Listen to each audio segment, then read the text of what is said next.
pero me lleva para esa bellecera y me mete hasta aquí en el agua para pasar el río. Yo bien floja para el agua y nos tocó pasar a pie entre el agua, y que el agua me daba a mí aquí, yo parecía que ya me ahogaba.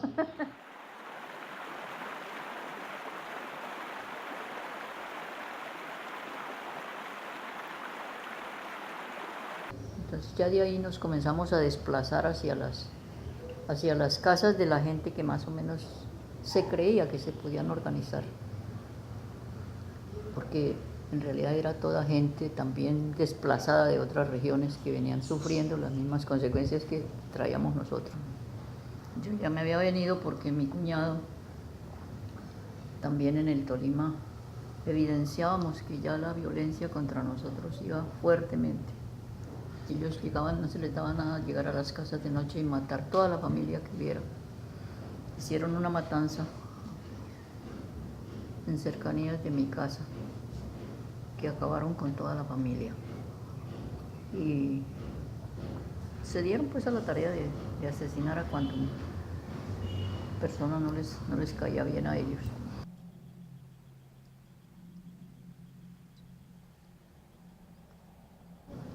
Yo tenía que hablarle a las mujeres de que teníamos que aprender también que nosotros también teníamos derechos ciudadanos y que debíamos de combatir también esa situación para que los derechos nuestros fueran reconocidos también. Nosotros respaldábamos por lo menos la orientación que diera Ubaldina en un comité o en un sector de una manifestación, lo que fuera, nosotros la respaldábamos. Ella pues representa no solamente un momento histórico allá de la región, del país, sino un momento también de vinculante de la mujer a movimientos políticos, en ese caso a la izquierda en las regiones, que digamos Granada no es una ciudad tan grande, tiene mucho de región campesina también. A todas las mujeres, era como decirle a las mujeres cuando por ejemplo la veían a ella, tengan confianza en esto porque aquí las mujeres también estamos. Entonces yo creo que para las mujeres que la escuchaban, cuando hacíamos las manifestaciones allá, eran manifestaciones multitudinarias, era muchísima gente. Entonces pues mucho más agradable y para las mujeres mucho más cercano, digámoslo así, escuchar y ver a una mujer que está planteando allá sus puntos de vista políticos que siempre escuchar a los hombres.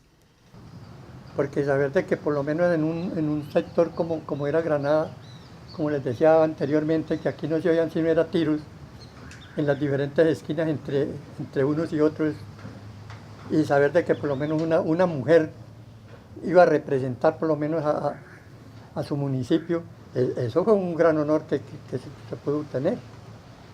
Y en eso pues fue muchas las felicitaciones y muchas las cosas que se hicieron defendiendo por lo menos el caso de Ubaldina, porque por ahí en esas regiones donde, que quién sería esa señora, no es cualquier señora, es fulana de tal y está representando a los campesinos, está representando a la mujer por sus derechos que le corresponden.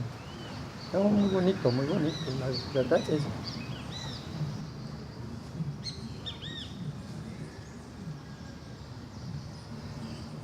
Esto es el que decía, al miedo hay que ponerle miedo.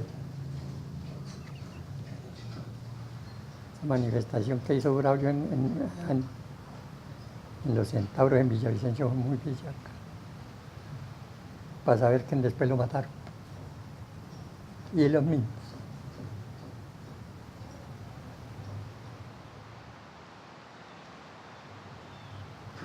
Y fue ya cuando el caso de la muerte de aquí de Rafael, primero fue Fernando Yate. No, señor. ¿No? No, señor, miembro del comité regional. Ah, no. Fue en San José del Guaviare. Este muchacho, Sí, pero acaso me acuerdo ahorita el nombre de ese. se me olvida, es familiar, él es familiar de esta muchacha que hace el programa. Yo lo tengo anotado, eso todos lo tengo anotado. ¿Octavio Vargas? No. ¿No era Octavio? No. Bueno, después de Medardo Palacios,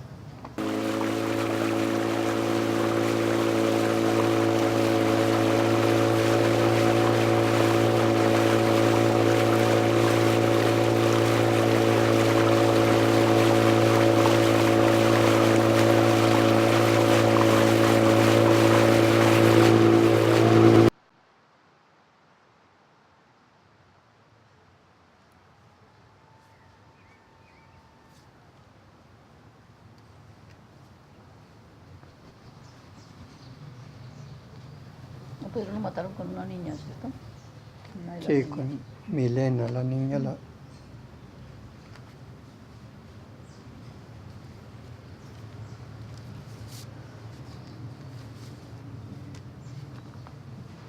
Ubicamos todo el personal de los fundadores Ujú.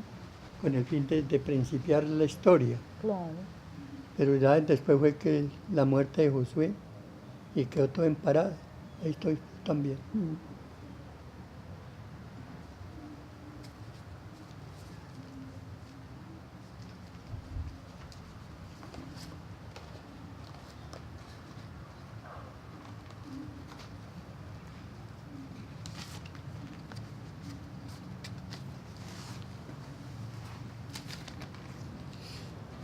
Sí, Julián, ¿cierto? Sí, ese es Calum.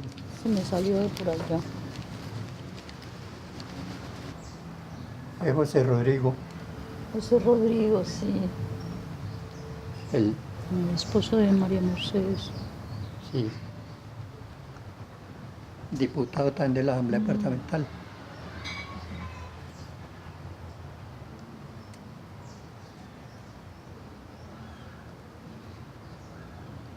Y este es Vicente Cárdenas, Vicente. el hijo del finado Nicolás Cárdenas, Mm, concejal también de Puerto sí, López concejal de Puerto López. y asesinado en Puerto López.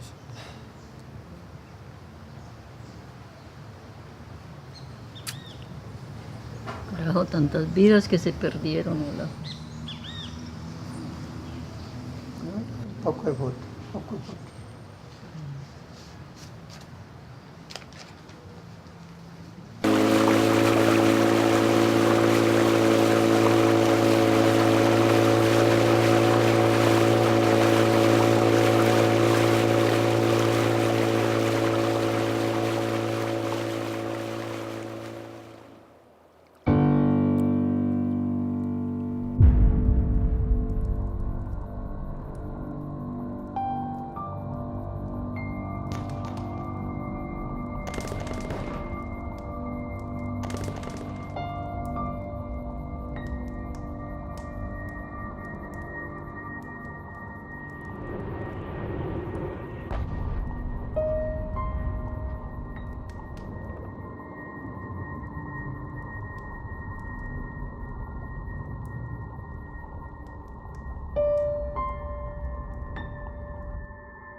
Incluso cuando yo estaba pequeña, ella era la que me jonjoleaba, me peinaba, porque me hacían unos lempos de trenzas que me caían hasta la cadera. Y ella no, ella a mi papá le decían, don Salvador, córtele el pelo a la niña que mire que de pronto se cunde de piojos en la escuela. Ay, no, primeramente sáqueme la muela cordal. Entonces mi hermana era la pagana, porque ella era la que tenía que estarme jonjoleando para mandarme a la escuela. Ella para qué, ella fue la segunda mamá para mí. Cuando nació ella, mi papá me había puesto a la escuela. ¿Ah, sí? Estaba en la escuela. Pues había acabado de entrar y por eso no me dejaron estudiar más. Porque yo entré en agosto. Entré como entonces entraba yo en los primeros días de agosto. Ella nació el 8 de agosto. Entonces ya pues mi papá comenzó que en la casa hacía falta que viera por la niña, que no sé qué, que nosotros, que por aquí, por allí. Y no me dejó estudiar sino hasta noviembre. Y no más, ya digo que con eso tenía. Como 3 o 4 mesecitos entrando a aprender, leyendo apenas en la cartilla primera, las vocales y así conjuntando palabras. Números sí los podía hacer como hasta el 20 porque en la casa mi mamá me enseñaba. Pero de resto no. Y leer porque yo aprendí a leer muy fácil. Sí, leer. Historia patria. De las cenizas de tu amor y el mío tan solo quedan carbones encendidos.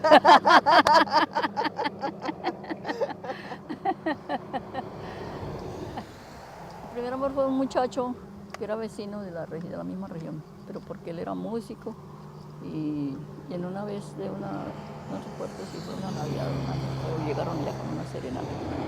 Pero el tipo era porque él estaba enamorado de mí, no yo de él. Pero entonces no lo acepté porque él quería era matrimonio y a mí nunca jamás en la mente en la vida se me ha pasado por la mente el matrimonio. Entonces yo no lo acepté, el chino sufrió mucho. Sí, el chino sufrió mucho, se fue para Norcasia Caldas y desde allá todavía me escribía y me decía que él me esperaba y que él me esperaba. Pasaron los años y los años y los años y quién sabe qué chismoso le llevó el cuento que yo había tenido un hijo. Entonces una vez me mandó una carta.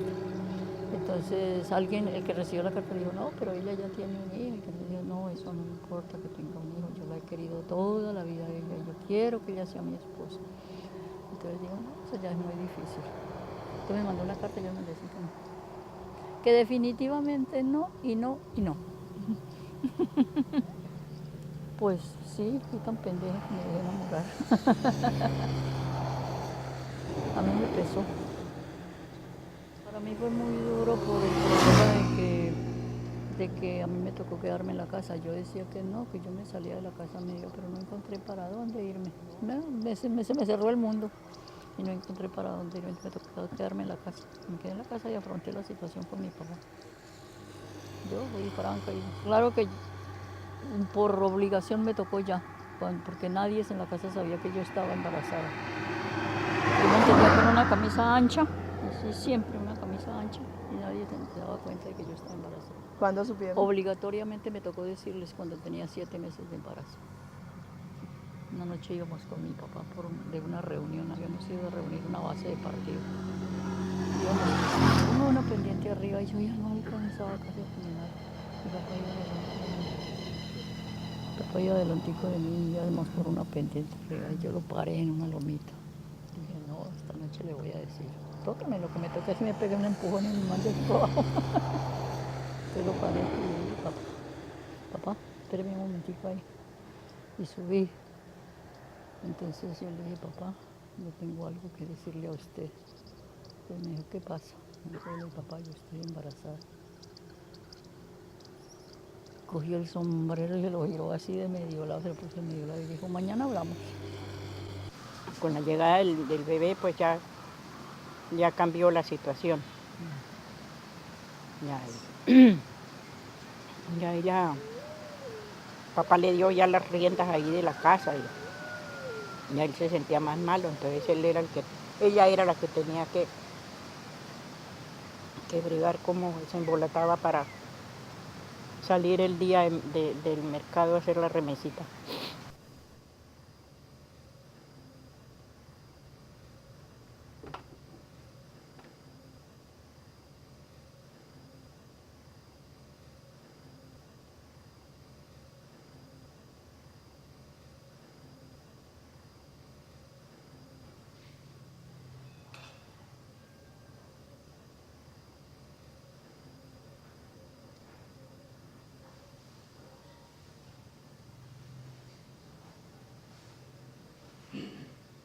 Esta es Elisita y yo no sé si es Héctor o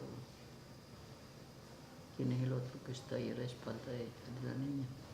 Esa foto también es de ese mismo día que estuvimos en Puerto Lleras. Es como una foto de los hijos, ¿no? Sí. Es ese día del paseo a Puerto Lleras. ¿Cuántos años tendrán ahí, abuelita, todos? ¿Mm? ¿Cuántos años tendrán todos ahí? No, pues ahí estaba Héctor como del 67 al 73 y Elisa es del 72, 5 y por ahí ya tenía por ahí, en esa época ya tenía por ahí como, yo no sé cuántos años tendría en esa época, yo creo que por ahí 2 añitos tenía.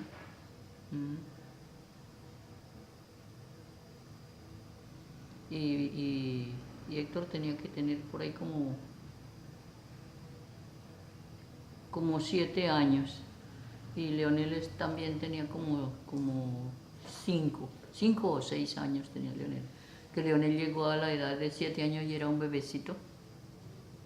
Para todas partes había que llevarlo de la mano porque él se caía. Como él sufrió meningitis, entonces casi se me muere, entonces a él lo curaron, pero él quedó, yo no sé, como con una enfermedad que él no era activo, él era así como todo zongo, sorongo, y él se caía, llegaba y se tropezaba tantico y ya se iba al suelo. Entonces a toda hora había que llevarlo, era de la mano. Llegó a la edad de 7 años y para donde saliera tenía que llevarlo de la mano, que no podía caminar solo. ¿Y a qué edad fue al colegio desde entonces? Él entró como de 9 años a estudiar, comenzar la primaria.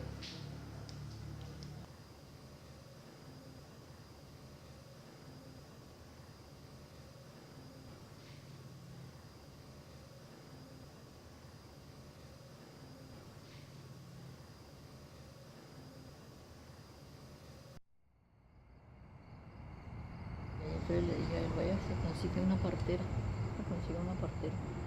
Yo no le atiendo el parto porque aquí en el pueblo, más jodida la cosa, llega a pasar algo y aquí sí ya las cosas son a otro precio. Entonces dijo, no, mamá, atiéndela. A usted le dije, no, consígase una partera. Yo la atiendo hasta cierto punto. Cuando las cosas se vean difíciles, entonces que la atienda una partera autorizada. Entonces sí, él fue y buscó por ahí una señora y la señora llegó. Cuando la señora llegó a atenderle el parto, ya el chino estaba naciendo. Yo le entregué ya cuando el chino venía naciendo también. Él nació acá en esta casa. Cuando yo fuera grande quería ser enfermera. ¿Ah, sí? Esa fue toda mi lucha y toda mi vida luchaba por eso. Y como yo tenía en Armero una familiar que era prima hermana, y ella era enfermera. Entonces yo le decía a ella que yo quería ser enfermera, decía, pues bájese y hace el curso. Y yo le ayudo. Entonces una vez, como uno de esos tiempos, qué morrales, ni qué maletas, ni qué nada, me compré un baúl que es que para llevar la ropa, un baulito así chiquito. Y me iba a volar de la casa escondida de papá, porque era que no me dejaban. Yo con ideas y ellos no ¿Cuántos me años dejaban. tenía cuando se quería volar? Yo estaba por ahí como de unos 12 años. Entonces me compré un baúl en el pueblito donde salíamos a mercar. Me compré un baulito así chiquito que para echar la ropa. Y eché la ropa y bajé, la escondí debajo y no mate café, por donde tenía que salir. Y entonces mi papá ese día le dio por ponerse a bajar aguacates para lo que había. Y por estar recogiendo los aguacates me encontró el baúl. Me gané una pela. Y no pude ir. Pero yo soñaba con ser enfermera. No pude realizarme. Entonces me quedé ahí en la casa.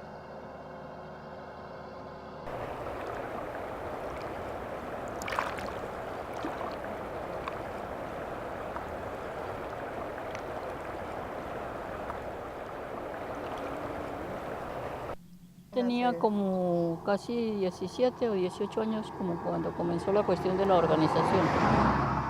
Ya tenía un poco de más conocimiento. Entonces ahí sí ya fue cuando llegaron las cuestiones de las reuniones de la unión de mujeres, entonces comenzaron a llegar las compañeras más, las que estaban más enteradas de eso, entonces comenzaron a llegar a conquistar la gente, conquistar las demás mujeres. Entonces ya fueron reclutando a todo el personal de la región, ya se fueron formando los comités. Porque ellas comenzaron que había que organizar a todas las mujeres de la región, que había que visitarlas, llegarles a la casa y hablarles y qué tal cosa. Y pues a mí me fue gustando esa cosa y entonces ya fui ingresando poco a poco y fui saliendo, fui yendo, ya fuimos yendo de una parte a otra. Porque ya cuando eso, entonces fue cuando ya vino la violencia. Ya nos tocó, pero que salir de la casa, huir. Nos fuimos para, ustedes han oído nombrar Murillo, eso, para Murillo nos fuimos. Porque ya entraron fue matando, así, matando a la gente, quemando las casas.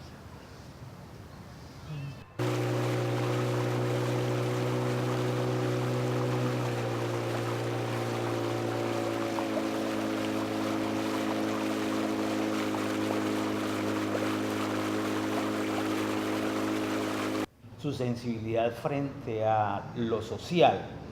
Yo puedo decirles que aquí en este mismo escenario, en este mismo recinto del Consejo, habían discusiones bastante fuertes, habían discusiones que tenían un tinte casi que radical frente a las cosas.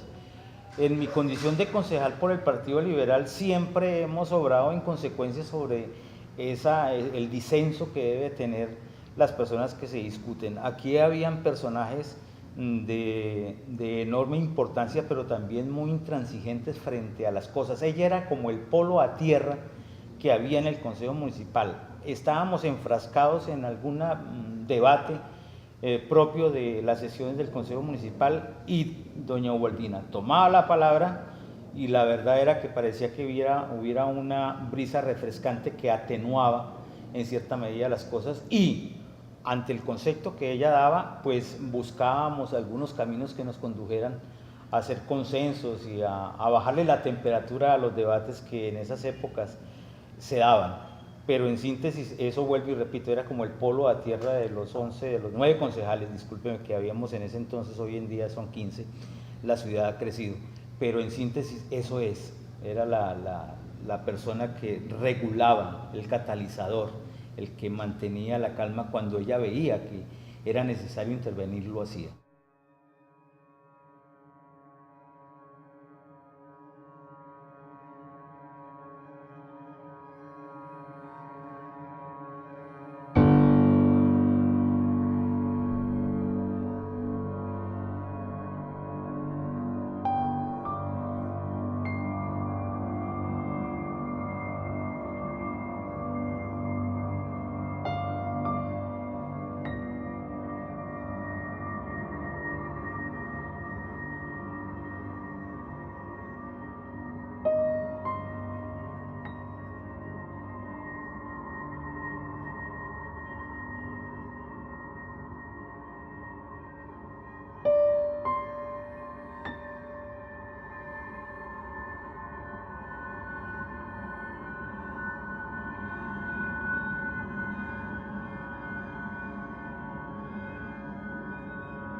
Mis sobrinos en particularmente, que para mí ese fue un caso demasiadamente duro, porque prácticamente me tocó enfrentarlo casi a mí sola. No estaba ya mi esposo, no estaba mi hijo mayor, no estaba mi hija tampoco.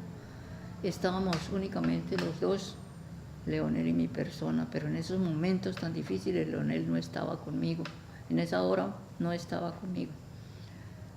Entonces para mí fue muy duro despedirlo minutos antes de aquí de la casa, salir de acá para dirigirse a un sitio comercial a hacer unas compras.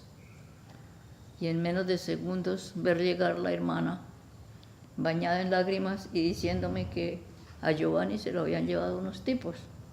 Yo le dije quiénes serían, no se dio cuenta.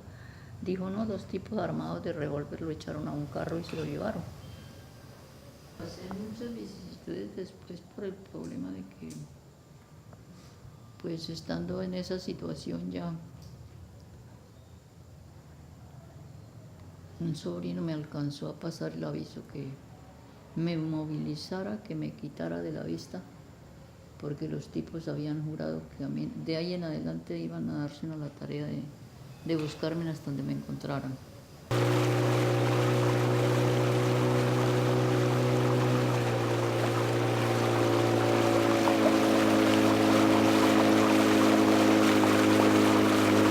La gente derrotada en el año 55, que fue la guerra de Villarrica, ¿qué hace?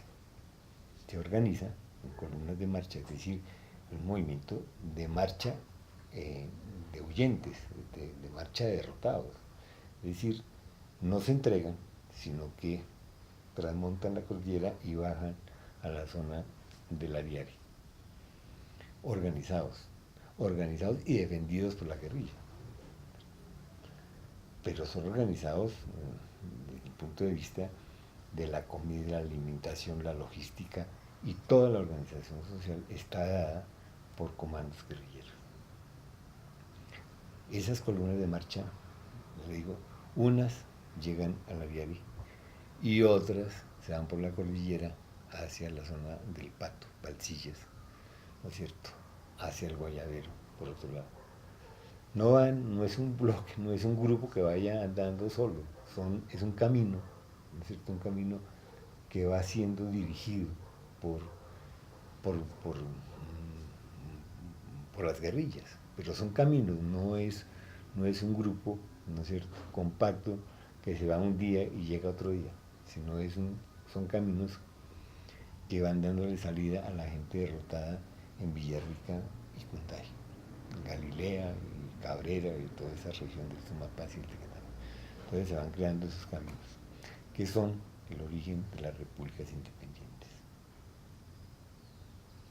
Bueno, entonces, para concluir ese capítulo, por esos caminos llegó Ubaldino.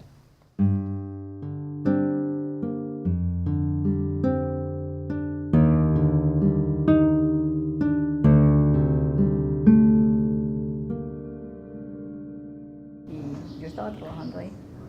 Había un compañero que me estimó mucho y me habían conseguido hasta una estufa para que hiciera de comer ahí, pero a veces a mí no me quedaba el tiempo de ponerme a hacer.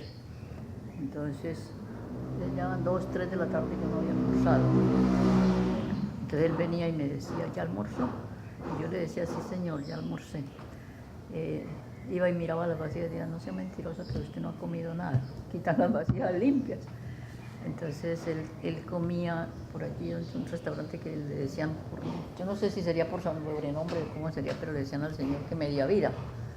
Y entonces él comía allá siempre, y entonces él dijo, camine, vamos allí. Nos fuimos y me dio a reconocer con la señora y autorizó a la señora que todas las veces que yo fuera a pedir comida me podía dar lo que él respondía. Yo iba por ahí una vez también, porque me va a pensar que él era pobre también. Pero sí, yo iba por ahí de vez en cuando el hambre me acosaba mucho. Y así fue como me sostuve el tiempo que estuve ahí. Uva se daba cuenta las correrías de nosotros cómo eran de sabrositas. Veces que si desayunábamos no almorzábamos ni comíamos. El trillo de barro y agua, bueno, mejor dicho, las Eso es de inclemencias. pasar todo el día con tinto. Las inclemencias eran muy serias. Ya más adelante yo me fui para el Tolima, después de todos esos aconteceres por ahí. Entonces yo me regresé para el Tolima con la evasión de que a ver si me dejaban traer el hijo. Se me había quedado en la casa y no me lo dejaban traer. Entonces yo me fui con esa idea de pedirle a mi papá que me dejara traer el niño. Entonces llegué a esa tierra y me enfermé. Me enfermé por los desmandes de salud que cometí a la llegada, entonces me dieron fríos y fiebres y me tocó quedarme allá y ya no pude regresar pronto.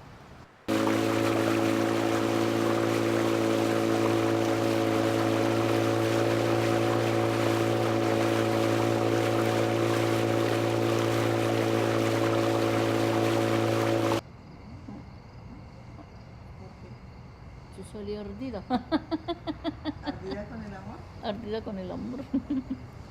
Yo mi marido y mis hijos los tuve ya por una obligación. Pero no, para mí eso era muy duro.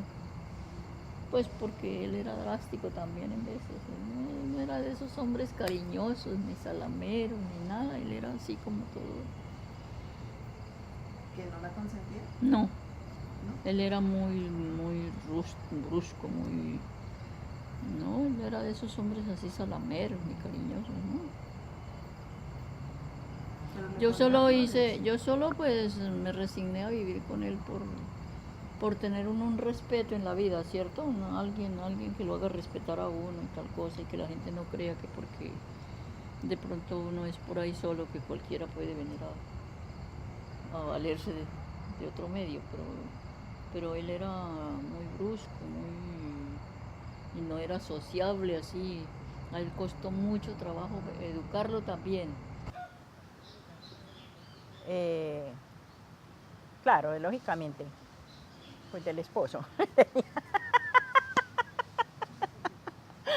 Pero cuando la encontró nuevamente, la vio tranquila, enamorada. A ella, sí. claro, sí. Sí, porque también, pues, para qué el esposo también muy comprensivo y muy amable con ella. Era muy comprensivo con ella. ¿Ella estaba contenta de ser mamá otra Sí, vez? claro, sí. Ella ya con sus 3 chinos. Entonces, claro, ya pues a mi conocimiento y a ver el cambio de ella, porque eso es normal que, como se dice vulgarmente, es muy diferente la situación de que uno tiene un hijo en soltero al cambio que ella tenía ya después. Tener una familia. Sí, tener una familia. El chino era Sí. muy apegado a mí, pero entonces cuando ya yo me junté a vivir con Saúl, entonces que ya mi papá se enfermó y lo trajimos para acá. Entonces ellos se trajeron el ¿Cómo niño era para acá. José de su forma de ser? Él era un poquito rebelde. Sí, él era un Como poquito parecido a la mamá. y no se dejaba así como de los demás tampoco. Entonces él comenzó a regañármelo mucho y a mandarlo, a obligarlo a que tenía que estar ahí en el almacén. Los chinos ellos son constantes un rato y después se les olvida todo. Entonces comenzó a regañarlo, tal cosa. Hasta que un día me lo regañó tan duro que me dolió. Me dijo, mejor y ponga ese chino a hacer algo porque yo no tengo aquí comida para vagos. Cuando me dijo así me dolió, que no tenía comida para vagos. Entonces yo me puse triste porque el compromiso con él era que él me le daba el estudio. Ella fue muy sufrida también en el sentido con el primer hijo que tuvo, porque ya vino un encontrón ahí por la forma de ser el chino, que el chino era muy neurasténico, de muy mal genio. Entonces, pues Saúl también se resentía mucho con él, porque él estaba dándole todo ahí, estudio y todo, pero entonces el chino era de muy mal genio. Entonces ahí también entró a sufrir su problema. ¿Y qué hizo ella con relación a esa situación? A esa situación ella le tocó que llamara a la madrina del niño, del hijo, y plantearle la situación, y entonces ella se hizo cargo de él para poder ella llevar su hogar normalmente. Entonces le tocó así, que la madrina se lo llevara. Pero pues yo ya tenía mis hijos también y ese era un trauma que me acompañaba para no tomar más decisiones. De mis hijos. Porque aun cuando la persecución que se desató contra mí para mí fue muy duro irme de la casa y dejar a esa china que estaba estudiando. Que tenía que dejarla sola con el papá. En la casa ella estaba estudiando. Que ella no se quedara sola, pero yo cómo me la llevaba, a dónde me la llevaba. Claro que yo me fui 2 o 3 veces me sacaron de la casa. Claro, por la situación que se fue presentando, persecución y todo. Entonces ya eso fue ya un principio del trastorno familiar. Ya le mataron el hijo a ella, entonces ya eso ya como que fue revolviéndose.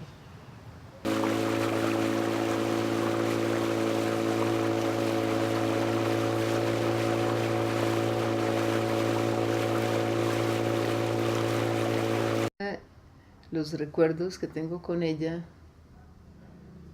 me remontan a recuerdos de una época de mi vida supremamente hermosa, pero también muy dolorosa por muchas cosas. Entonces, pues son muchos. Yo tengo la imagen en este momento de ella, de su pelo blanco, de su cara suave, su voz, perfectamente a pesar de tantos años que han pasado. Sobreviviente.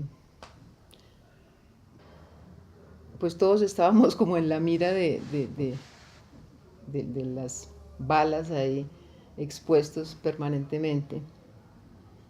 Pero en el caso mío, por ejemplo, que yo era muy joven,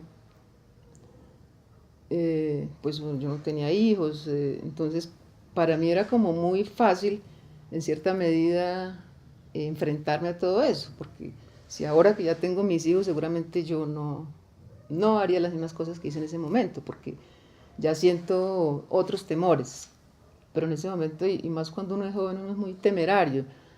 Entonces, por ejemplo, en ella admiro muchísimo que tenía sus hijos, su esposo, tenía su trabajo vinculado a la actividad política, y pues responder a toda esa cantidad de cosas, y encima con esas amenazas tan tenaces que había, y ella seguir ahí frenteando todo eso, pues muy tenaz, muy berraca la actitud de ella en ese momento y siempre.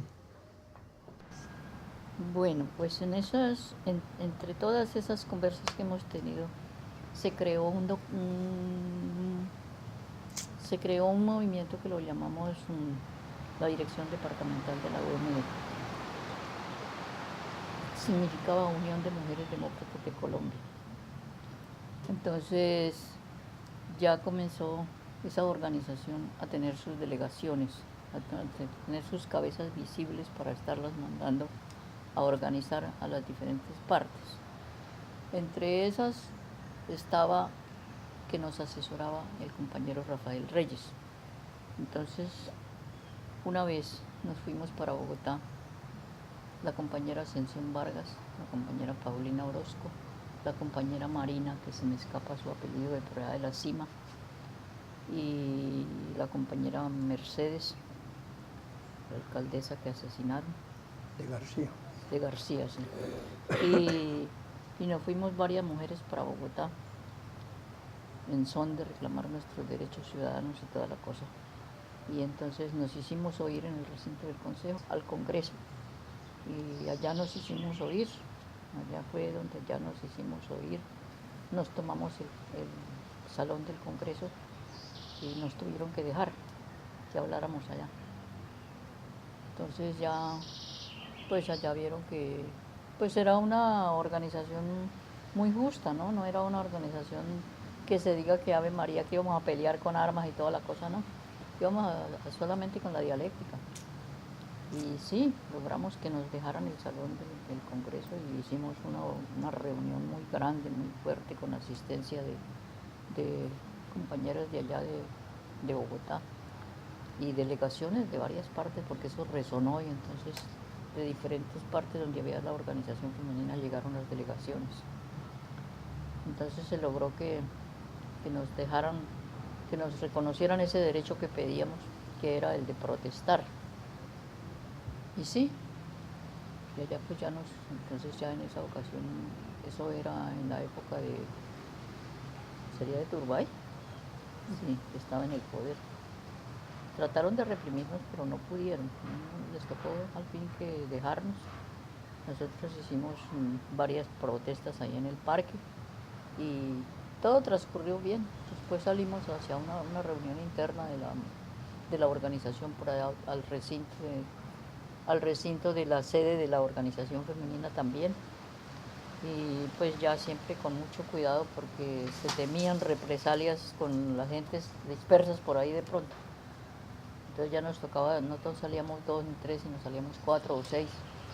Y ya con compañeros que iban también a la par cuidándonos. Y así hicimos una manifestación grandísima y logramos pues que no hubieran represiones contra nosotros. Y hicimos ese congreso de mujeres y regresamos con más ánimos a organizar la gente en los diferentes departamentos.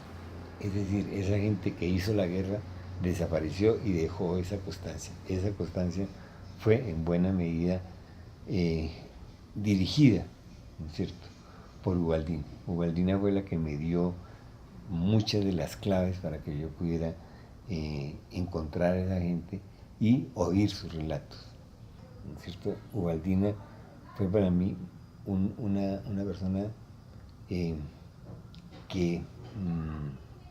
tenía un misterio absolutamente encantador porque ella hablaba poco, hacía referencias muy puntuales, muy rápidas, pero que yo tenía la impresión de que eran absolutamente ciertas, ¿cierto? Ella era como puntadas, ¿no es cierto? No era un tejido parejo sino hilvanaba, ¿no es cierto? Hilvanaba los relatos de tal manera que me dejaban puntos suspensivos entre una cosa y otra que yo necesariamente llenaba con otra gente que ella me iba indicando, que tampoco me decía, hable con tal persona, sino que dentro del relato que ella me contaba había algunas indicaciones sobre otra gente que sabía. Y así fui creando un conjunto de relatos que eran la memoria de esa migración, de ese camino de los huyentes, como lo llamé en otra parte, en nuestros relatos. Pero, ¿qué tenía de atractivo esos cuentos, esas narraciones que ellos me hacían? El atractivo principal era la de ir contando una historia que no se contaba, una historia que estaba sumergida un poco en el silencio. Sí, entonces ya nos quedamos los dos solos, entonces ya ante esa situación que yo lo tenía acosado, se paró y me dijo que si lo quería saber, a José lo habían matado. Cuando él me dijo así, íbamos por acá en esta parte y yo vi, eso estaba lleno de colchones, pero yo en el momento vi todo eso desocupado y se abrió una chamba hondísima, hondísima, se separó como la tierra de aquí a allá y yo me fui por ahí. No me di cuenta de más. Yo me fui y me paré frente al cadáver de él, lo contemplé un rato y luego me fui a buscándole las heridas por donde le pegaron todos los tiros. Ahí lo cogieron rociado desde los pies para arriba, así, todo el cuerpo. 25, 27 tiros le pegaron. Yo lo miré, lo contemplé un rato. No era mi hijo en ese momento para llorarlo. No se me derramó una lágrima. Porque yo había hecho la intención de no llorar delante de pronto del enemigo, que ahí podía estar también pendiente.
¿Cuál sería mi sorpresa al llegar a ese recinto y abrir esa sección de damnificados para oír cosas más horribles de lo que a mí me estaban sucediendo?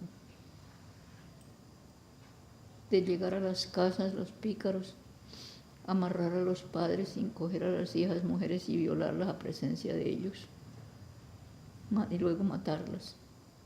Eso fue horrible para mí, eso fue fatal haber ido a ese congreso, porque allá me di cuenta que habían personas que habían sufrido peores consecuencias que las que yo había sufrido acá.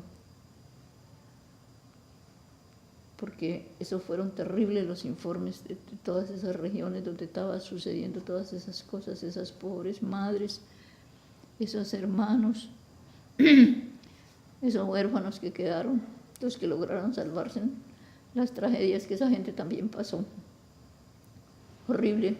Yo me convulsioné toda y me tocó salirme de ese congreso. Yo me retiraba más bien porque me parecía tan horrible todos esos informes.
me tomo es un tinto grande.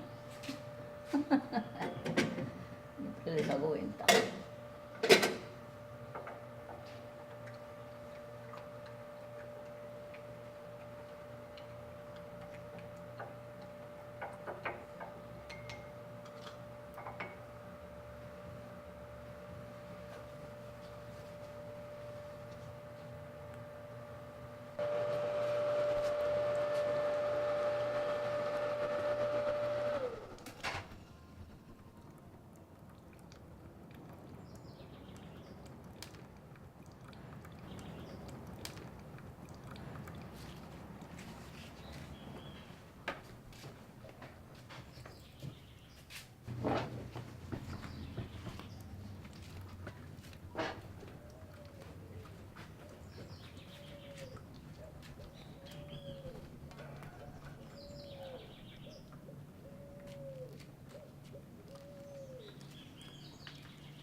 Ratitico.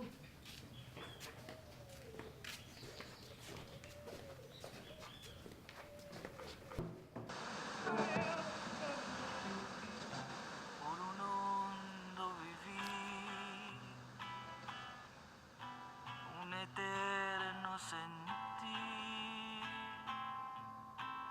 perdido desde el corazón, recorriendo la vida con ilusión,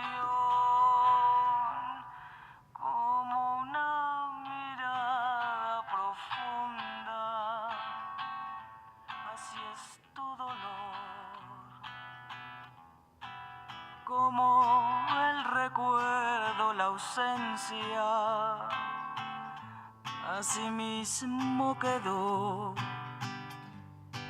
Infinita esperanza que a tu alma dejó aquel fugitivo que llamabas amor.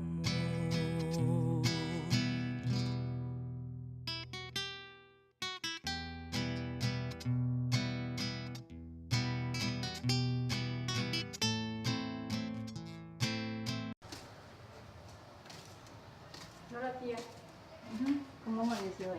Bien. ¿Usted? Bien, gracias a Dios. Abuelita. Allá durmiendo. Pero duerme con las horas tempranas del día y por la noche, por eso es que no me dejo dormir. Porque como ella se trasnocha mucho, hablando, entonces duerme en el día parece una foca. Y que tía, que hay que ayudarle. Es que vamos a hacer desayuno. ¿Qué van a hacer? Desayuno. ¿Pero qué? Unos peritos.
la única manera de mantener viva esa historia es oyéndola.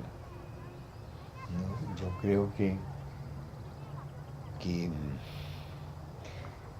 a pesar de todo, hay muchos intentos, ¿no?, de recuperar la memoria de la gente.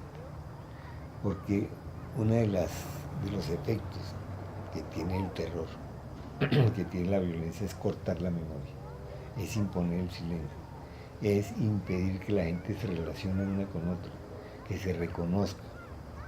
Y reconstruir esas historias es reconstruir un conjunto de fuerzas sociales que van en contra, si quieres, de la historia oficial.